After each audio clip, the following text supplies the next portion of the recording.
What are you doing to me? Please remain still, it's almost done. No! She laughed at him. Not loudly, but just enough to humiliate him.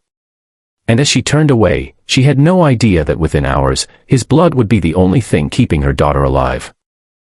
The hospital lobby smelled of antiseptic and fear. Nathan Reed sat alone on a plastic chair, clutching a worn backpack to his chest. Inside it were his daughter's schoolbooks and a half-eaten sandwich he hadn't touched. He was a single father, doing his best to survive one shift at a time, construction work when there was work, delivery driving when there wasn't. Across the lobby stood Victoria Hale, CEO of Hale Industries. Powerful.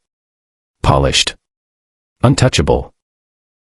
Her 8-year-old daughter, Lily, lay unconscious upstairs after a sudden medical emergency. Doctors were scrambling. Time was running out. A nurse approached Victoria. "We need an immediate blood transfusion. Her blood type is extremely rare." Victoria's voice cracked for the first time in years. "Then find it. I'll pay whatever it costs."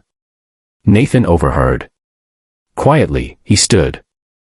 "I have that blood type," he said. Victoria turned and looked him up and down, dusty boots, faded jacket, tired eyes. She scoffed. "This isn't a charity drive," she said flatly. "Go sit down." The words hit harder than she intended. Nathan hesitated. "I'm serious. I donate regularly." She waved him off without another glance. "I don't have time for this." Nathan returned to his seat, shame burning in his chest. People like him were invisible. Always had been. Minutes later, the doctor rushed out, panic clear on his face. "We're out of time. We need a donor now." The nurse spoke quickly. "There is a match." "He's already here." Victoria froze. Slowly, every eye turned toward Nathan. Nathan didn't hesitate. He followed the nurse without asking questions, without asking for money, without asking for thanks. As he lay on the hospital bed, staring at the ceiling, all he could think about was his own daughter, how she hugged him every night and told him he was her hero, even when the world treated him like nothing. Outside, Victoria sat with her head in her hands. She had built an empire by judging quickly, decisively. But now, every second stretched painfully slow. Every memory of her dismissive laugh replayed in her mind.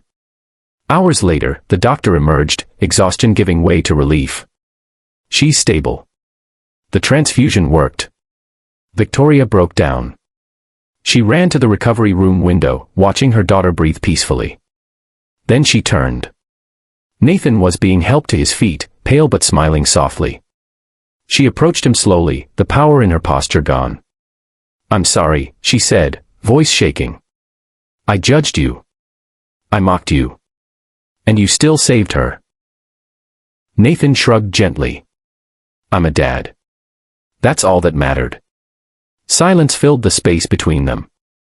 The next morning, Victoria made a decision that shocked her entire company. Nathan was offered a full-time position, training, benefits, stability. But more than that, Victoria personally funded a scholarship for his daughter and set up a foundation in his name to encourage blood donation. But the biggest change wasn't written on paper. Victoria never laughed at someone like that again.